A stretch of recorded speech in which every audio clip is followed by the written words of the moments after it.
하면 그것이 너무 유명한 곳이기 때문에 가면 이제 이게 이럴 것이다 하는 어떤 그 선입견 이런 것에 대한 그 기대감이 있을 것입니다. 그렇지 않습니까? 그러나 그분이 막상 거기를 찾아갔을 때 너무너무나 첫인상에 실망을 했다는 것입니다. 뭐 한 10년 정도 청소를 안 한 것인지 뭐 이 그 구질구질하게 하기 어렵고요.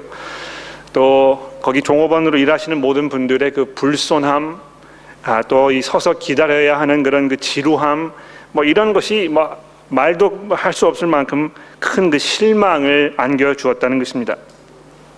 그래도 오랫동안 수고해서 찾아온 것이기 때문에 기대하는 마음을 그냥 저버릴 수가 없어서 할 수 없어서 거기 음식을 먹기 시작을 했는데 정작 음식이 나오니까 이래서 사람들이 이곳이 이 맛집이라고 이야기하는 것이구나 하는 것을 이해하게 되었다는 것입니다. 이 명성을 이해하게 된 것입니다. 이 아무리 음식점이요, 뭐 이 인테리어가 훌륭하고 서비스가 좋아도 음식이 맛이 없으면 꽝 아닙니까? 그렇지 않습니까? 이 결국 이 음식점의 그 성패를 좌우하는 것은 그 음식 그 자체인 것입니다. 그래서 음식점이 음식점으로 성공하기 위해서 얼마나 많은 사람들이 이 음식의 이 맛을 개발하고 그거 유지하고 이 보안을 유지하고 이렇게 노력하는 것입니까? 이 음식점의 음식은 그 음식점을 성패를 좌우하는 이 키가 되는 것입니다. 교회를 생각했을 때 여러분 어떻게 생각하십니까? 이 교회를 교회답게 하는 것, 교회를 교회로 되게 하는 것은 그럼 과연 무엇입니까? 어떤 것을 교회가 갖추고 있어야 이 교회가 참 교회라고 이야기할 수 있는 것인가? 이런 문제를 우리가 생각해 볼 필요가 있겠죠. 꽤 여러 해 전에 저희 교회가 첫 그 출발을 내딛었을 때 그때 많은 분들로부터 그런 그 이야기를 들은 적이 있었습니다. 이 교회에 가보았더니 뭐 일단 교회 건물에서 모이는 것이 아니고 또 목사님이 정식으로 계시는 것도 아니고 뭐 교회 성가대가 있는 것도 아니고 또 거기에서 뭐 특별히 이 많은 그 교회들을 통해서 익숙해 있는 그런 모든 것들을 발견할 수 없었기 때문에 이것이 정식 교회인가 이런 그 의문점을 갖게 되는 것입니다. 교회를 갔는데 이 목사님이 계시지 아니하면 또 그 자리에서 이 정식으로 이 안수를 받지 않은 다른 분이 설교를 하게 되면 야 이게 무슨 그 정식 교회인가? 또 이 교회가 어떤 교단에 속해 있는 교회인가? 이런 질문을 우리가 하게 되는 것이죠. 그래서 여러 가지 이런 그 요소들을 가지고 이 교회가 진정한 교회라고 우리가 결정을 내리게 되는 경우가 많이 있습니다. 그러나 오늘 아침에 우리가 이 고린도 전서의 말씀을 보면서 이 사도 바울이 이 고린도 교회에 대해서 설명하는 것을 보게 되면 우리가 교회를 교회로 되게 하는 것으로 생각하는 그런 요소들이 과연 정당한 것인가? 과연 우리가 그런 방법으로 계속 교회에 대해서 생각해야 할 것인가? 이런 질문을 우리가 하게 되는 것입니다. 그래서 이 본문을 우리가 좀 살펴보면서 사도 바울의 마음 가운데 이 교회를 교회로 되게 했던 그것이 무엇인지에 대해서 오늘 아침에 잠깐 살펴보도록 그렇게 하겠습니다. 여러분 성경을 가지고 계시니까 이 고린도전서 1장의 말씀을 보시기를 바랍니다. 자, 거기 보시면 사도 바울이 이 고린도에 있는 교회에 편지를 하면서 그 교회를 처음으로 하나님의 교회로 부르고 있다는 것을 여러분 기억할 필요가 있습니다. 이것이 어떤 그 사람의 손에 의해서 만들어진 교회가 아니고 이 하나님의 교회이라는 것입니다.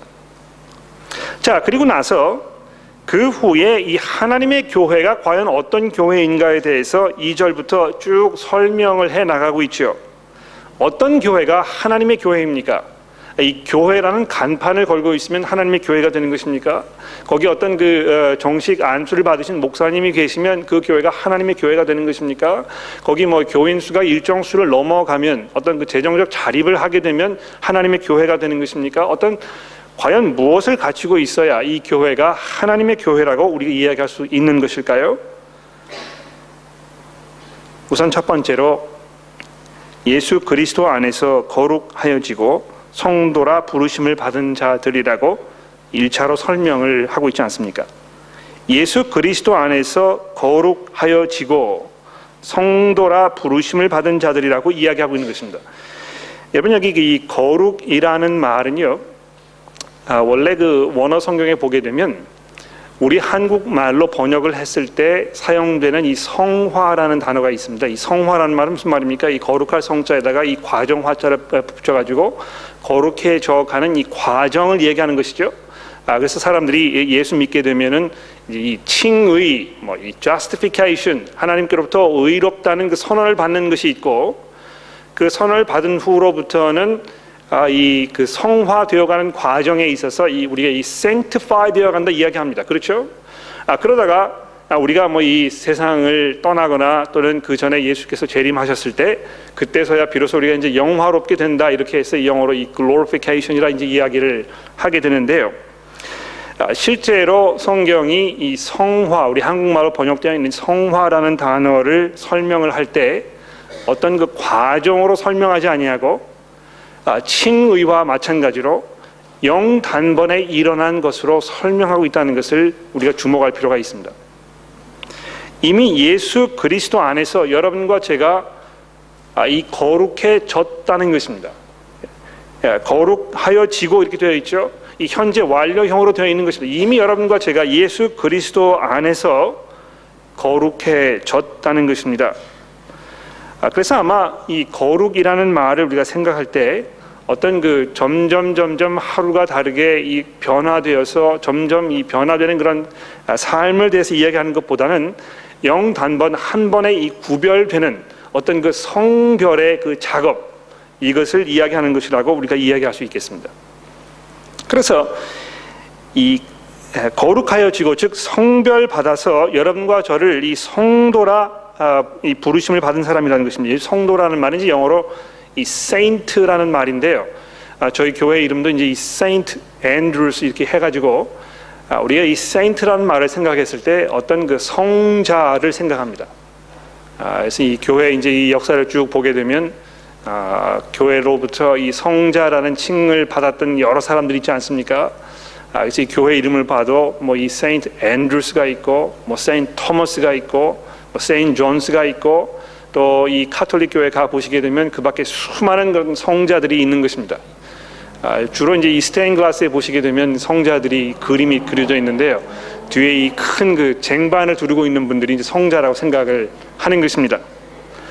그래서 이렇게 우리가 돌아보았을 때 머리에 이 쟁반 달고 다니시는 분들 안 계시지 않습니까? 그래서 이 성자라는 건 우리 가운데 없다 이렇게 생각을 할 수 있을지 모르지만, 성경이 말씀하고 있는 이 성자라는 단어는요, 여러분과 저처럼 아주 평범한 그리스도인들에 대해서 이야기하고 있는 것입니다.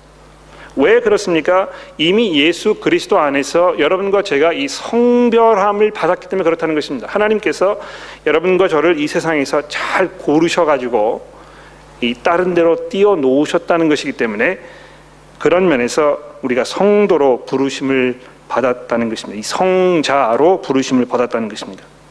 그런데 여기서 보시면 이것이 모두 수동형으로 되어 있다는 걸 여러분 주목하십시오.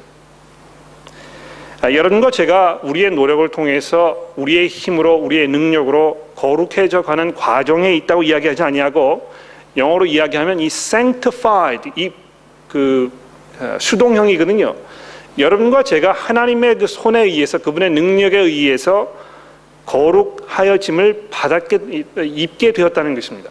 또 마찬가지로 이 성도라고 우리 스스로 우리를 부르는 것이 아니고요, 하나님께서 그렇게 여러분과 저를 불러주셨다는 것입니다. 그래서 우리는 이 하나님의 그 주권적인 힘과 능력을 온전히 누리는 어떤 그 수혜자, 이렇게 이야기하고 있는 것입니다.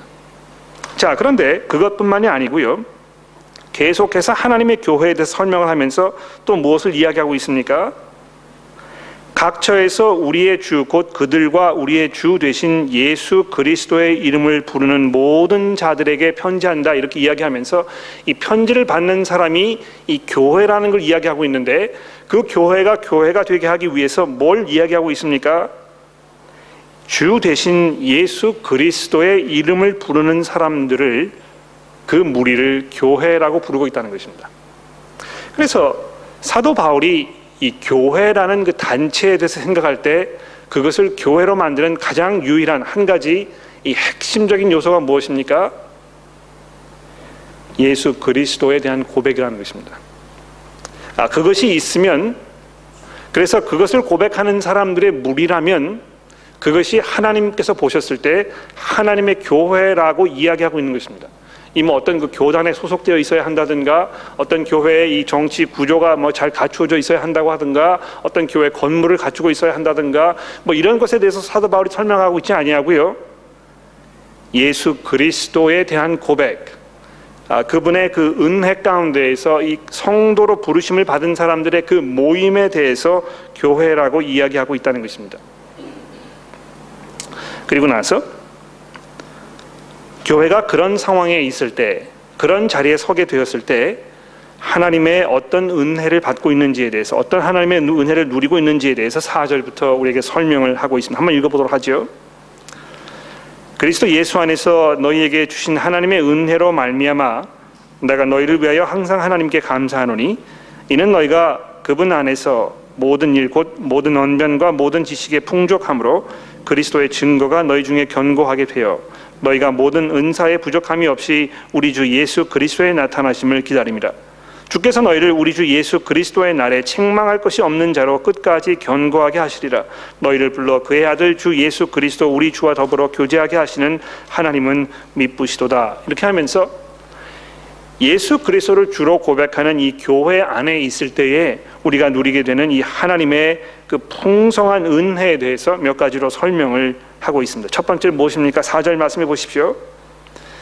예수 그리스도 안에서 너에게 주신 그 하나님의 은혜에 대해서 설명을 하면서 얼마나 이들이 이 풍요한 삶, 풍족한 삶을 누리고 있는지에 대해서 설명합니다. 5절에 보시면 이는 너희가 그 안에서, 즉 예수 그리스도를 말하는 것입니다. 그분 안에서 모든 일, 곧 모든 언변과 모든 지식의 풍족함으로, 이 모자람이 없다는 것입니다. 그리스도 예수 안에 있을 때에 우리에게 부족함이 없다는 것입니다. 또 7절 말씀해 보십시오. 너희가 모든 은사에 부족함이 없이 우리 주 예수 그리스도의 나타나심을 기다림이라. 이렇게 해서 그리스도를 주로 고백하는 그 모임 가운데 우리가 있을 때에 얼마나 우리가 이 풍요한 삶을 누릴 수밖에 없는 것인가에 대해서 말씀하고 있다는 것입니다. 두 번째로, 그 풍족함을 어떻게 누리게 되는가에 대해서 또 설명합니다. 어떻게 이 교회가 하나님의 그 풍성하신 은혜를 누리는 자리에 갈 수 있습니까? 자, 5절 말씀을 제가 다시 한번 읽어보겠는데요. 이는 너희가 그 안에서 모든 일, 곧 모든 언변과 모든 지식의 풍족함으로 그리스도의 증거가 너희 중에 견고하게 되어 너희가 모든 은사에 부족함이 없이 우리 주 예수 그리스도의 나타나심을 기다림이라. 자, 이렇게 되어 있습니다. 이거 잘 들어보십시오. 이거 보시게 되면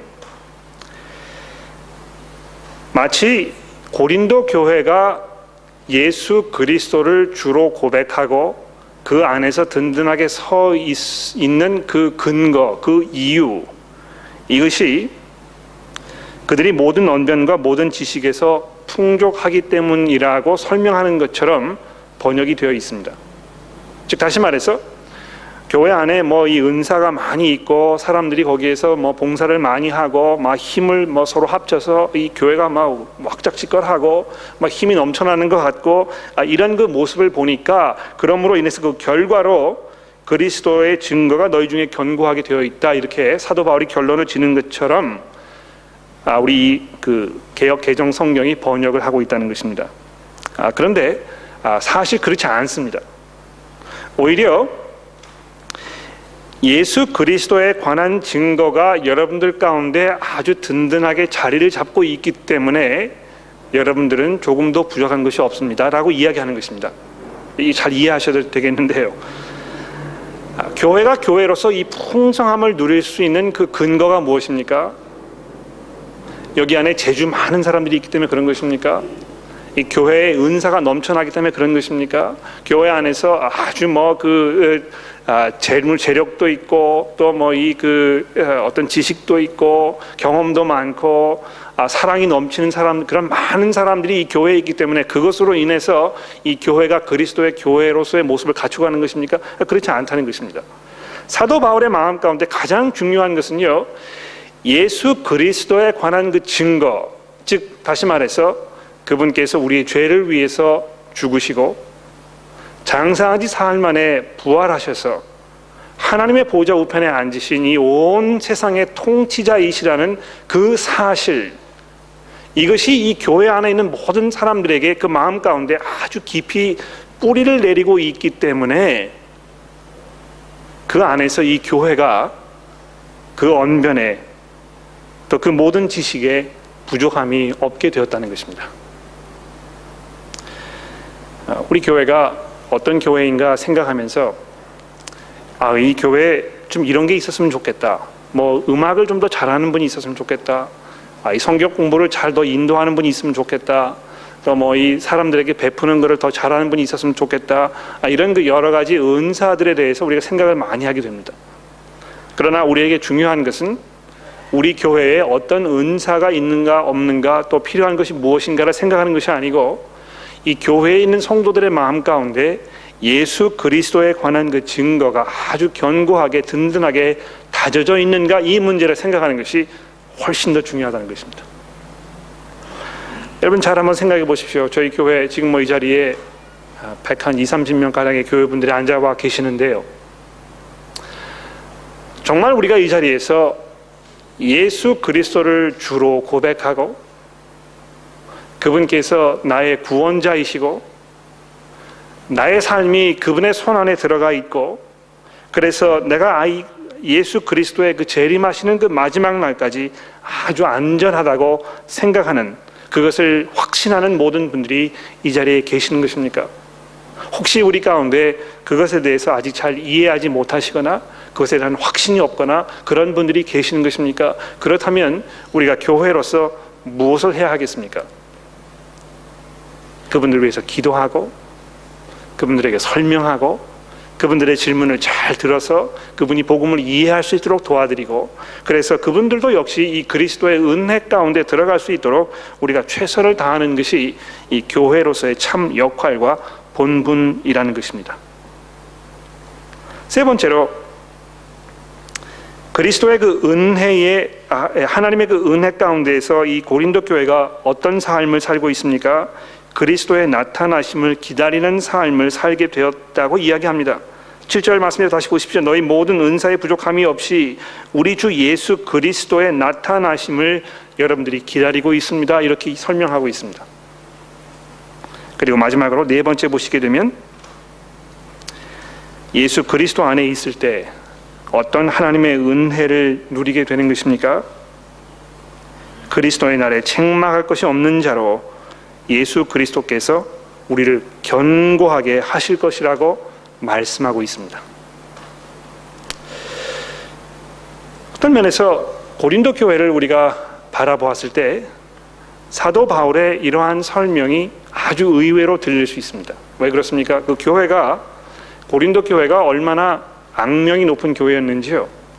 거기 보시게 되면 당파 싸움, 분열, 도덕적으로 아주 그 세상 사람들보다도 못한 그런 창피한 모습들, 아주 그 혼란스러움, 심지어 어떤 일들이 벌어졌습니까? 성찬식을 하는데요, 성찬식을 하기 위해서 차려놓은 그 성찬상에 이렇게 놔뒀는데 사람들이 거기 다 달려들어가지고 집에서 음식을 못 먹고 왔기 때문에 배고픈 사람들이 그 음식을 다 먹어버리고, 어떤 사람들은 술 취하기도 하고 이랬다는 것입니다. 얼마나 이 교회가 엉망진창이었는지 모르는 것입니다. 그런데도 불구하고 사도 바울이 이 고린도 교회의 모습을 보면서 뭐라고 부르고 있습니까? 이 하나님의 교회라고 부르고 있는 것입니다. 또 그 교회를 통해서 예수 그리스도 안에서 이 하나님의 그 풍성한 은혜 가운데 있는 교회라고 설명하고 있는 것입니다. 그러면서 9장 맨 마지막 절에 어떤 결론에 도달하고 있습니까? 너희를 불러 그 아들 예수 그리스도 우리 주와 더불어 교제하게 하신 하나님은 참 미쁘시다고 이렇게 운을 떼고 있는 것입니다. 그래서 교회를 교회로 만들게 하는 그 가장 중요한 요소가 이 예수 그리스도이시고, 그분을 향한 우리의 고백이라고 미리 운을 뗀 후에 그것을 기본으로 해서 이제 고린도 교회에 있는 여러 가지 문제점들을 사도 바울이 하나하나씩 짚어가게 됩니다. 교회 안에 분열이 생겼을 때 그 문제를 어떻게 해결할 것입니까? 교회 안에 이 비도덕적인 삶의 모습을 가지고 사는 사람들이 있었을 때 그 문제를 우리가 어떻게 해결할 것입니까? 어떤 그 신학적으로 복음을 이해하는 데 있어서 혼란스럽고 그것이 이 교회에 어떤 악영향을 미치고 있을 때 우리가 어떻게 이 문제를 해결할 것입니까? 교회의 이 여성들의 그 위치와 그분들의 사역에 대해서 설명을 하고 이 생각을 정리할 때 어떤 해결책을 우리가 제시할 수 있는 것입니까? 사도 바울이 계속해서 앞으로 우리가 14주 동안 바라보게 되겠지만 예수 그리스도의 복음이 하나님의 이 해결책이라고 우리에게 말씀하고 있는 것입니다. 어떤 면에서 그래서 다음 14주 동안 이 고린도 전서의 말씀을 보게 되는 것은 복음과 이 교회 생활의 이 직접적인 관계에 대한 아주 구체적인 이 훈련 과정이 될 거라고 저는 생각을 합니다. 내가 복음을 믿어서 예수 그리스도를 주로 고백하고 있는데 그 고백, 그 복음을 향한 우리의 고백이 실제로 교회를 우리가 운영하는 데 있어서, 교회로 함께 생활하는 데 있어서, 교회로 이 공동체 삶을 사는 데 있어서 어떻게 구체적으로 적용되어야 할 것인가, 그것이 어떤 영향력을 발휘할 것인가, 이 문제를 우리가 비로소 아주 자세하게 설명하게 될 것이라는 것입니다. 자, 그런데 마지막으로 한 가지 여러분의 그 생각과 또 여러분의 그 마음과 이 모든 것들을 집중시켜 드리기 원하는 것이 있다면 이 8절에 있는 말씀입니다. 주께서, 즉 예수 그리스도 그분께서 너희를, 그 엉망진창처럼 보였던 그 고린도 교회 교인들을 주 예수 그리스도의 날에 책망할 것이 없는 자로 끝까지 견고하게 하실 것이라고 사도 바울이 약속하고 있습니다.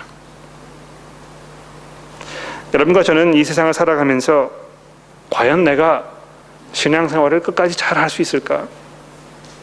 내가 지금 현재 삶의 모습을 돌아보았을 때 참 하나님 보기에 부끄럽고 창피하고 또 내가 고쳐야 할 이런 부분들이 많이 있는데 내가 평생 지금까지 살아오면서 나의 그 모든 수고와 나의 그런 그 기도와 이런 모든 것들이 별로 그렇게 영향력을 발휘하지 못해서 내가 지금도 아주 빈곤한 모습으로 살고 있는 것 같은데 내가 끝까지 참고 인내할 수 있을까?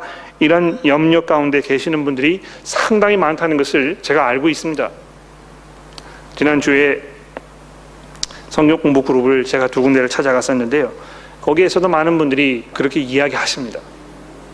내가 정말 끝까지 예수 그리스도의 제자로 그분을 기뻐하시는, 그분의 그 부르심에 합당한 그런 삶을 살 수 있는지에 대해서 내가 확신이 없다, 이런 안타까운 마음을 가지고 계시는 분들이 많이 계신다는 것입니다. 그러나 하나님께서 사도 바울을 통해서 교회 모든 사람들에게, 즉 예수 그리스도를 주로 고백하는 모든 사람들에게 어떤 약속을 하고 계신 것입니까? 주께서 너희를 우리 주 예수 그리스도의 날에 책망할 것이 없는 자로 끝까지 견고하게 하실 것이라고 약속하고 있다는 것입니다. 설교 시작하기 전에 방금 전에 부른 그 찬송 있지 않습니까? 예. 그 찬송의 내용을 잘 한번 생각해 보십시오. 무슨 고백을 하고 있는 것입니까? 내가 예수 그리스도 안에서 평안할 수밖에 없다는 것입니다. 세상의 모든 풍파가 밀려와도 또 이 마귀의 어떤 그 유혹과 그 공격 그 앞에 우리가 있어도 우리는 아주 안전하다는 것입니다. 왜 그렇습니까? 우리의 대장 되신 예수 그리스도 그분께서 우리 앞에 서 계시기 때문에 그런 것입니다. 그러므로 여러분, 이제 우리가 이 고린도 전서를 공부하게 되면서 우선 기본적으로 예수 그리스도를 향한 여러분과 저의 그 믿음, 그 복음을 이해하는 것, 그것에 대한 그 확신, 이것을 우리가 아주 견고하게 다집시다. 이거 확인하고 또 우리 주변에 있는 형제 자매들 가운데 그것에 대해서 아직 확신이 없는 분들이 계시다면 그분들이 빨리 이것을 정리하실 수 있도록 우리가 함께 기도하고 그분들 도와드리고 질문을 대답해드리고 이런 그 작업들이 저희 가운데에서 아주 왕성하게 꾸준히 일어나게 되기를 간절히 바랍니다.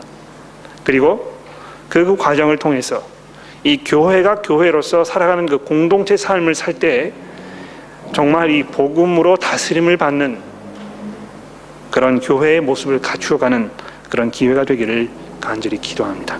기도하겠습니다.